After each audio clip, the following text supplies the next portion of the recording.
Bienvenidos a Economía en Breve, número 310 del 16 de abril del 2023. En la semana que terminó se presentó optimismo en los mercados financieros internacionales, pero al mismo tiempo se dieron indicadores y eventos que representan señales de atención, y en México hubo eventos francamente negativos procedentes del entorno político. Los mercados accionarios internacionales tuvieron una buena semana con ganancias generalizadas y con nuestro promedio simple ganando 2.1% como vemos en nuestra lámina ya acostumbrada. Si vemos nuestro promedio de 10 mercados en un horizonte de tiempo un poco mayor, podemos notar que en lo que va del año lleva una ganancia acumulada de 8.6%, destacando esta subida de 6.2% reciente en el último mes, que siguiera luego de una caída de 5.3% de mediados de febrero a mediados de marzo, caída que se precipitó por sorpresas negativas en el sistema bancario de los Estados Unidos,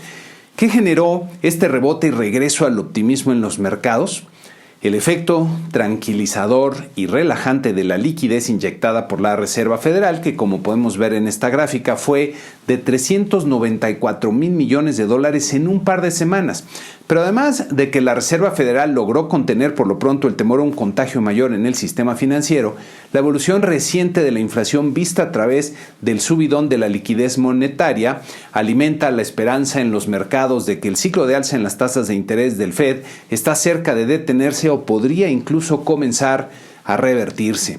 Esta semana, los resultados de inflación al consumidor del mes de marzo en Estados Unidos fueron favorables respecto a lo esperado, con el índice general descendiendo en su tasa anual a 5%, como pueden ver en la línea oscura de esta gráfica, y con los precios al productor cayendo 0.5% en el mes para regresar en su variación anual a 2.8%, como vemos aquí, que es un nivel ya mucho más normal, vamos a decir. Hay que notar, sin embargo, que el núcleo de los precios al consumidor todavía fue alto en su variación mensual, en 0.4%, como vemos en esta gráfica. Y si regresamos a la gráfica de las variaciones anuales, de hecho rebotó levemente a un elevado nivel de 5.6%, así que no hay que cantar victoria todavía. Las minutas de la última decisión de política monetaria de la Reserva Federal advertían en estas que la crisis del sector bancario afectaría a la economía y terminaría produciendo una recesión ligera. Pero a pesar de ello, dejan la percepción de que aún falta por lo menos otro incremento de 25 puntos base en su tasa de interés de referencia. Me parece que no debe confundirse el combate a la inflación que se hace con el aumento en la tasa de interés con la atención a los problemas del sistema bancario, que debe hacerse con otros instrumentos bajo el control del Banco Central, como es la provisión de liquidez a los bancos. En el entorno global hay que comentar brevemente que hay mucho movimiento en el entorno geopolítico, en el que se observa una fragmentación cada vez mayor y muy desafortunada en el orden mundial, ahora con el presidente de Francia, Emmanuel Macron, haciendo un guiño a los intereses de China al comenzar a hablar de los intereses de Europa y enfriar la cercanía con Estados Unidos un poco. Aunque Macron puede sonar nacionalista o regionalista, le está haciendo peligrosamente el juego a los intereses de China y poniendo a su propio país en riesgo, pero es un tema que habrá que platicar en otro espacio. Siguiendo en el entorno global, el Fondo Monetario Internacional revisó su pronóstico de crecimiento para la economía mundial ligeramente a la baja, como vemos en este cuadro resumen del propio fondo. Para Estados Unidos elevó un poco los pronósticos de crecimiento para este año y el que sigue, pero hay que notar que son pronósticos de crecimiento bajo, mientras que para México presenta revisiones marginales, pero también con crecimientos relativamente bajos. En su panorama económico mundial, el Fondo Monetario, y en lo que por cierto me parece un muy buen resumen de lo que ocurre en la economía global, señalan que en la superficie, la economía global parece apuntada a una recuperación gradual al tiempo que el apretamiento monetario masivo y generalizado comienza a rendir frutos, pero debajo de la superficie se está formando turbulencia y la situación es muy frágil, como nos recuerda el reciente asalto a la inestabilidad bancaria. La incertidumbre sobre las perspectivas es muy elevada y, como nos advierte el fondo, el entorno económico y financiero global es frágil, por lo que hay que mantenerse muy pendiente de los acontecimientos y, como me gusta decir, cerca de sus economistas de confianza. Aprovecho para recordarte que si este programa te gusta, dale like, y si te sirve, dale click a suscribirte en YouTube, y si de verdad quieres estar bien informado sobre la marcha de la economía, entonces suscríbete a nuestro servicio en economiaenbreve.com, servicio que incluye, por cierto, el envío de las gráficas y los cuadros que comento en el video semanal, más algunos otros beneficios. Regresando a Estados Unidos, la producción industrial creció ligeramente por arriba de lo esperado en marzo, lo que resulta una buena noticia. Sin embargo, las manufacturas cayeron mucho más de lo previsto, 0.5% contra 0.1% anticipado, sin lograr recuperar una tendencia ascendente por más de un año. La utilización de la capacidad instalada aumentó de forma marginal, como vemos en esta gráfica, si bien un poco mejor a lo esperado, aunque cabe notar que hubo una revisión significativa en las cifras, como vemos en esta otra gráfica, que nos permite comparar los resultados actuales contra los datos anteriores. Este es uno de los indicadores que habrá que seguir con atención para ver si cambia el rumbo que lleva la actividad económica en lo general en este país. Por otro lado, las ventas minoristas presentaron una sorpresa negativa en marzo al contraerse 1% más del doble de la caída de 0.4% que ya se anticipaba, y aunque un dato no cambia la tendencia, habrá que estar pendiente para ver si esta es otra señal temprana de desaceleración. En un evento que me parece muy relevante por sus posibles repercusiones, el Departamento de Justicia de Estados Unidos anunció cargos contra el cártel de Sinaloa para atacar sus operaciones globales de tráfico de fentanilo, dejando muy claro que en México se produce esta droga y contradiciendo abiertamente al presidente López Obrador. Las autoridades judiciales y de seguridad de Estados Unidos están comenzando a actuar de forma más decisiva para atacar a los narcotraficantes mexicanos, y a pesar de que señalan que están trabajando con las autoridades mexicanas, esto, desde luego, tensa las relaciones entre nuestros países. Pasando a México, la producción industrial presentó en febrero resultados que diría fueron bastante curiosos y hay que interpretar con cuidado. En este cuadro del INEGI podemos ver un fuerte crecimiento de 0.7% mensual en el total de la industria, que sería muy fuerte, pero no hace sentido con las contracciones de 0.2% y 0.5% en sus principales componentes de construcción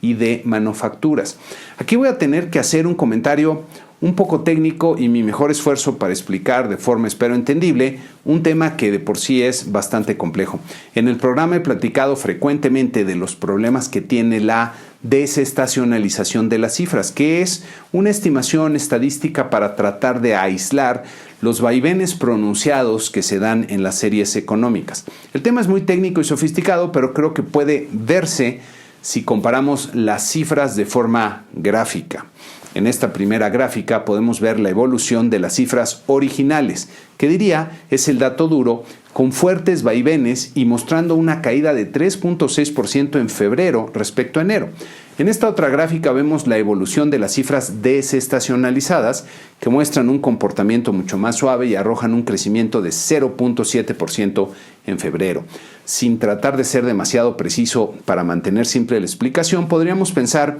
que si lo usual es que en febrero se note una baja respecto a enero, porque febrero tiene menos días laborables y otros temas, entonces la desestacionalización nos serviría para ver si la baja de febrero fue mayor o menor a lo usual. Del 2020 al 2022, la producción industrial de febrero se reduce en promedio en 3% respecto a enero en sus cifras originales, por lo que una caída de 3% sería lo usual. Como vemos en la cifra, regresando a la gráfica anterior, la caída es de 3.6% y fue más profunda de lo usual, lo que intuitivamente debería llevarnos también a una caída en las cifras desestacionalizadas, pero en lugar de eso tenemos un curioso repunte de 0.7%. Y no es que el cálculo de la desestacionalización que hace el INEGI está mal, sino más bien que puede estar distorsionado por los fuertes cambios en el comportamiento de los indicadores producidos por la pandemia y los cambios que vinieron después.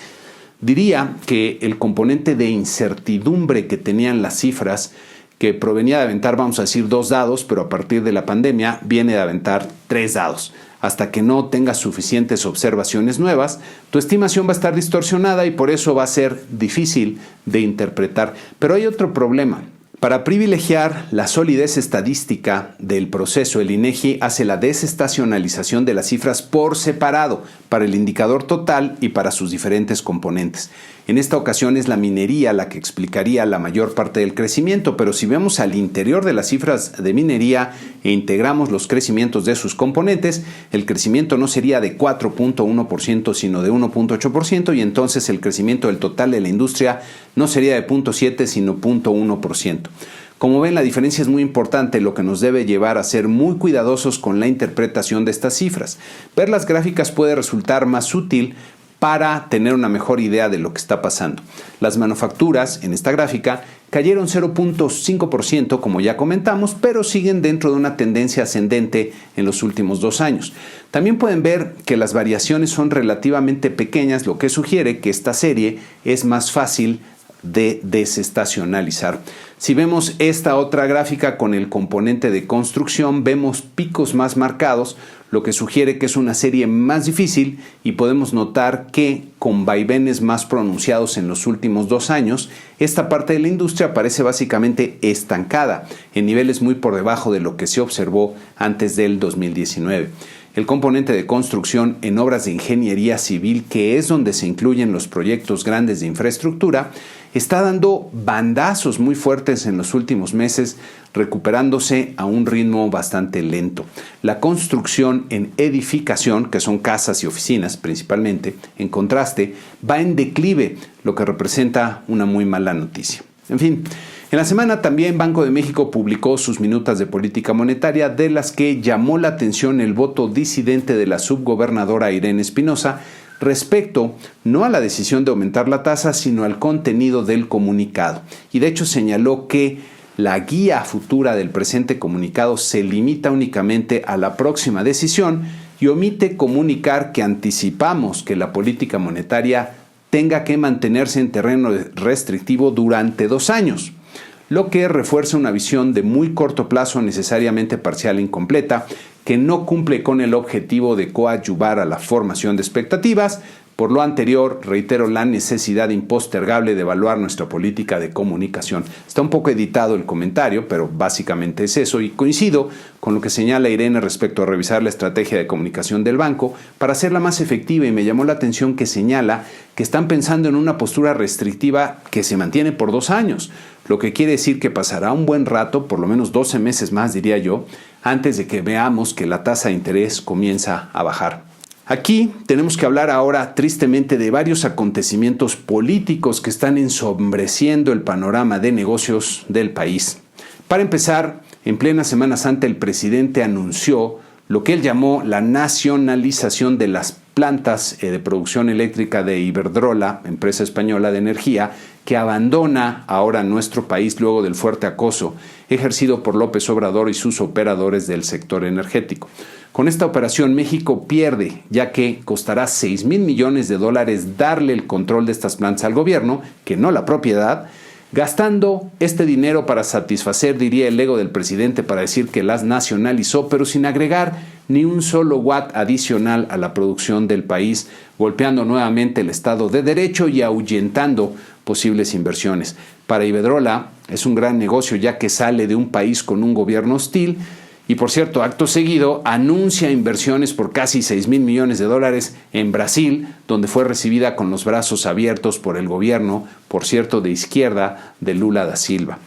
Por otro lado, se envió al Congreso una iniciativa para cambiar diferentes leyes que dejarían en completa indefensión a los ciudadanos y empresas frente al gobierno, destruyendo lo que queda del maltrecho Estado de Derecho en el país. Este artículo de Luis de la Calle me parece muy bueno, échenle un ojo, y Luis señala, entre otras cosas, que las implicaciones para los derechos humanos, las libertades y la economía de los mexicanos son profundas y muy preocupantes. El proyecto de decreto busca establecer que el interés general está por encima de los derechos ciudadanos y que el Ejecutivo Federal pretende hacerse del papel de intérprete único del interés general público y social. De verdad es algo muy grave lo que pretenden hacer, y ya se han generado varias respuestas importantes de diferentes organismos de la sociedad civil, y de pasar en el Congreso detonaría una avalancha de amparos al ser claramente anticonstitucional. Pero lo lamentable es que López Obrador sigue destruyendo instituciones y golpeando el Estado de Derecho en la búsqueda insaciable, diría, de poder. También está tratando de modificar la legislación de la actividad minera para reducir el tiempo que duran las concesiones, lo que equivale a desaparecer la participación privada en esta industria, ya que es una actividad que requiere inversiones muy cuantiosas que se recuperan en plazos muy largos de tiempo. Nada nuevo para los que han seguido el canal y entiendo que es francamente desgastante estar comentando estos temas, pero si no estamos pendientes como ciudadanos que el país de verdad está en juego ante los embates autoritarios desde el poder, lo vamos a perder. Y para la economía, las consecuencias de estos embates son muy negativas. Esto va a golpear fuertemente las perspectivas de inversión, crecimiento y desarrollo. Para la semana que inicia, el evento a destacar es nuestro webinar trimestral en el que platicaremos sobre lo que está ocurriendo en el entorno económico para estar bien preparados. Los suscriptores de Economía en Breve tendrán descuentos especiales y los que tienen vigente su suscripción generosa de 6 meses o más tienen su lugar reservado sin costo adicional. Para reservar su lugar y recibir la liga para conectarse, por favor, manden un correo aquí a contacto@economiaenbreve.com.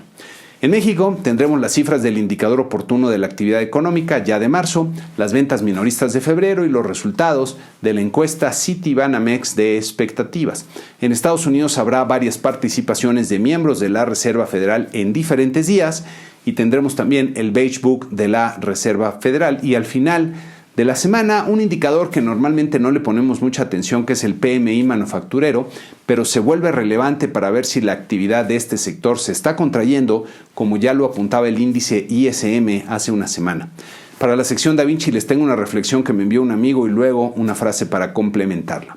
La escuela premia a los mejores estudiantes, pero la vida premia a los mejores aprendices, es decir, a los que mejor aprenden. Y decía Bruce Lee que un hombre sabio puede aprender más de una pregunta tonta que lo que un tonto puede aprender de una respuesta sabia. Mucho que pensar aquí. Antes de terminar, los invito a poner comentarios respecto al programa, ya sea directamente en YouTube o que me envíen un correo a la dirección que ya conocen y que pueden ver aquí. A todos mis suscriptores les reitero, como siempre, mi agradecimiento y a los que todavía no lo son, los invito a visitar nuestra página para suscribirse al programa y estar bien informados sobre el acontecer económico, que hoy día es más importante que nunca. Con esto terminamos nuestro programa 310. Muchas gracias y que tengan una excelente semana.